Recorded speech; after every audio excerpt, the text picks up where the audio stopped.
Hola y muy buenas. A ver, pensemos en una situación súper común. Estamos en una reunión, en una cena, y conocemos a alguien. Tras el típico ¿qué tal?, casi siempre llega la pregunta del millón. ¿Y tú a qué te dedicas? Saber manejar esta conversación es, vamos, fundamental. Pues bien, en este repaso vamos a desgranar todo lo necesario para hablar de profesiones en español con total confianza. Veremos desde cómo hacer la pregunta hasta todos esos pequeños trucos gramaticales que marcan la diferencia y que hacen que uno suene, pues eso, como si llevase toda la vida hablando el idioma. Y vamos directos al grano con la pregunta estrella, la que más se oye por la calle. ¿A qué te dedicas? Fijaos en el matiz, porque es muy revelador. No es un simple ¿en qué trabajas? No. La pregunta va un paso más allá. Implica cuál es tu vocación, en qué inviertes tu tiempo, tu esfuerzo, tu energía. Es una forma de preguntar que ya nos dice mucho sobre cómo se percibe el trabajo, no solo como un medio para ganar dinero, sino como una parte importante de la identidad de una persona. Vamos a analizar esta y otras maneras de sacar el tema. Bueno, ¿y cuál es nuestra hoja de ruta para hoy? Pues mirad, es muy sencilla. Primero, veremos las distintas formas de preguntar por la profesión. Luego, el punto clave, cómo responder sin meter la pata, con un truco que lo cambia todo. Después, nos metemos de lleno en las reglas de género, que en español son importantísimas. Ampliaremos el vocabulario con un montón de profesiones. Distinguiremos entre un trabajo para un verano y la profesión de toda una vida. Y al final, por supuesto, un resumen para que todo quede bien atado. ¿Listos? Pues vamos allá. Empezamos por el principio, claro. ¿Cómo se hace la pregunta? Porque, como en todo, no hay una única manera, y saber varias nos da una flexibilidad increíble. No es lo mismo estar en una entrevista de trabajo que charlando en un bar. Conocer estas tres preguntas esenciales nos permitirá movernos con soltura en cualquier conversación, sonando siempre adecuados y naturales. A ver, vamos una por una. La primera, ¿cuál es tu profesión? Es la más directa y formal. Suela un poco a formulario, a entrevista. Es perfecta para un contexto profesional muy serio, pero quizá un poco rígida para una charla informal. Luego tenemos ¿en qué trabajas? Esta es como el comodín, la más versátil y neutra. Funciona prácticamente siempre y en cualquier lugar. Pregunta directamente por el puesto o la empresa. Y por último, la que ya hemos comentado, ¿a qué te dedicas? Esta es la más habitual en el día a día, la más cercana. Muestra un interés que va más allá del simple cargo, se interesa por la persona. Vale, ya sabemos cómo preguntar. Ahora, ¿cómo respondemos? Pues aquí llega uno de los puntos que más delatan a los hablantes no nativos. Es un pequeño detalle, una regla de oro relacionada con el verbo ser, que en cuanto la interioricemos, nuestro español va a dar un salto de calidad brutal. Atención. La estructura básica para decir a qué nos dedicamos no podría ser más simple. Es tan fácil como usar el verbo ser en primera persona, soy, seguido del nombre de la profesión, sin más. Por ejemplo, soy profesor, soy médica, soy electricista. Tal cual, no tiene más misterio. Y aquí está la magia, el truco del que hablábamos. Lo llamamos la regla del artículo cero. ¿Qué significa? Pues que en español, cuando identificamos a alguien con su profesión, usando el verbo ser, no usamos los artículos un o una. Es un error muy común, porque en inglés sí se hace, pero en español suena rarísimo. Así que nunca diremos soy una profesora, sino soy profesora. Y no Pablo es un panadero, sino Pablo es panadero. La profesión se trata como una cualidad, como parte de la identidad de Pablo. Ojo con esto que es clave.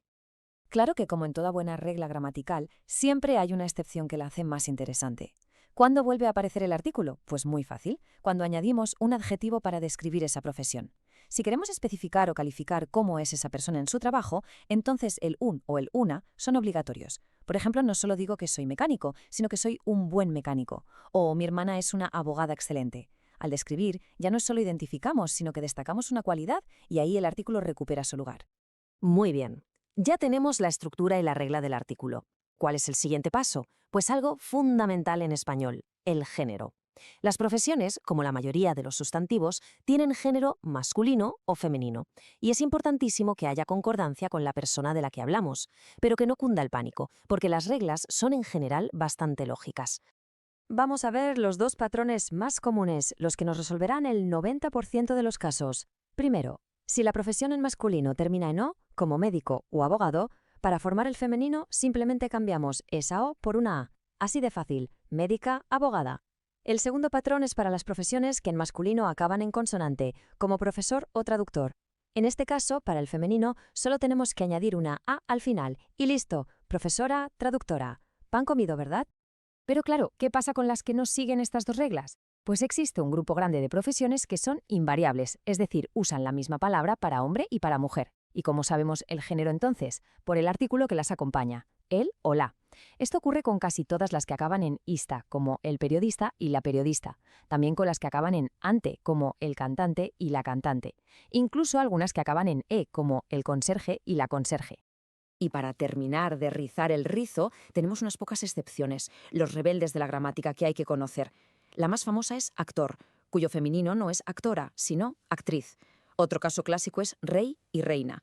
Y luego hay casos curiosos, como profesiones que acaban en o, pero que son invariables, como piloto o modelo. Aquí no decimos pilota ni modela, sino la piloto y la modelo. Son poquitas, pero importantes. Perfecto. Con la gramática bien asentada, llega el momento de la verdad, la parte más creativa, ampliar nuestro vocabulario. Porque de nada sirve saber las reglas si luego no conocemos las palabras. Así que hemos preparado una lista bien completa con 30 de las profesiones más comunes para tener recursos en cualquier conversación. Vamos a verlas.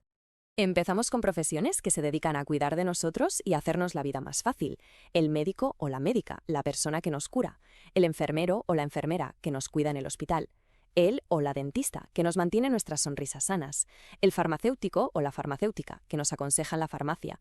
El camarero o la camarera, fundamental en cualquier bar o restaurante. El cocinero o la cocinera, el artista detrás de los platos. El peluquero o la peluquera, que nos arregla el pelo. El bombero o la bombera, que nos protege del fuego. El cartero o la cartera, que nos trae las cartas y paquetes. Y el conductor o la conductora de autobús o de taxi, que nos lleva de un sitio a otro.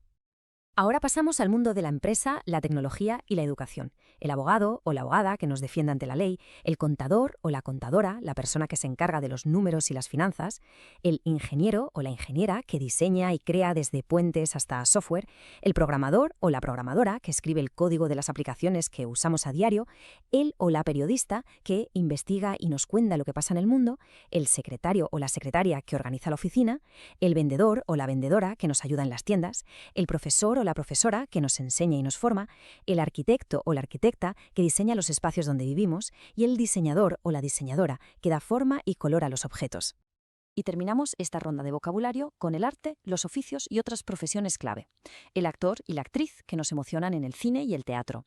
El músico o la música que crea las bandas sonoras de nuestra vida. El o la artista que expresa su visión del mundo a través de la pintura o la escultura. El escritor o la escritora que construye mundos con palabras. El carpintero o la carpintera que trabaja la madera. El o la electricista que se asegura de que tengamos luz. El mecánico o la mecánica que arregla nuestros coches. El fontanero o la fontanera, como decimos en España, o plomero, como se dice en gran parte de Latinoamérica, que repara las tuberías. El o la policía que vela por nuestra seguridad. Y el o la piloto que nos lleva por los cielos.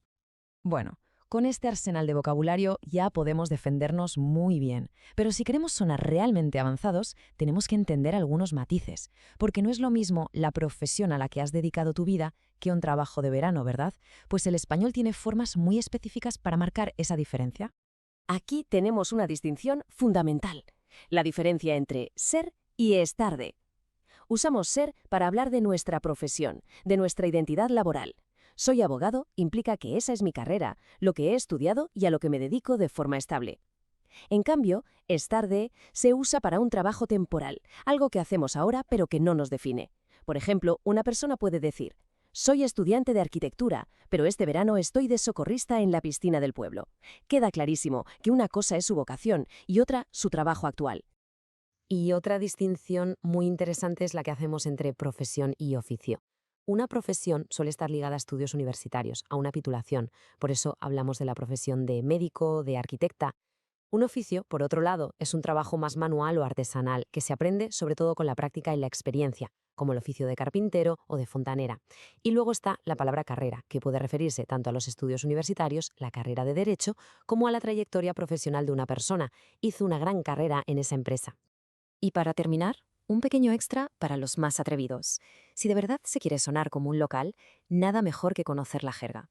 En España es súper común oír a la gente hablar de su curro. En México se habla mucho de la chamba o el jale. Si viajamos a Chile, escucharemos la pega. En Argentina, el laburo. Y en Centroamérica, el brete. Usar estas palabras en el contexto adecuado es, sin duda, un detalle de matrícula de honor. Hemos visto un montón de cosas, ¿verdad? Preguntas, respuestas, género, vocabulario, matices. Sé que es mucha información, así que para que no se nos escape nada, vamos a hacer un repaso final, súper rápido y al grano, con las ideas más importantes que debemos llevarnos de aquí. Apuntemos bien estos 4 mandamientos. Primero, para decir nuestra profesión usamos el verbo ser. Segundo, nos olvidamos del artículo un o una a no ser que metamos un adjetivo en la frase. Tercero, siempre, la profesión debe concordar en género con la persona. Y cuarto, para trabajos temporales o que no nos definen, usamos la estructura estar de. Con estas 4 reglas bien aprendidas, la base está más que sólida. Y para terminar, os lanzo una reflexión. Si, como hemos visto, decir soy abogado es una declaración de identidad, algo que define a la persona, ¿qué nos dice culturalmente el hecho de tener una estructura como estoy de camarero para diferenciarlo? Esta diferencia entre ser y estar en el trabajo no es solo una regla gramatical, es un reflejo de cómo una lengua, y por tanto una cultura, entiende la relación entre lo que hacemos y lo que somos. ¿El trabajo es nuestra identidad o solo una circunstancia? Ahí lo dejo. ¡Hasta la próxima! You are doing great. Don't stop. Subscribe and watch the next video.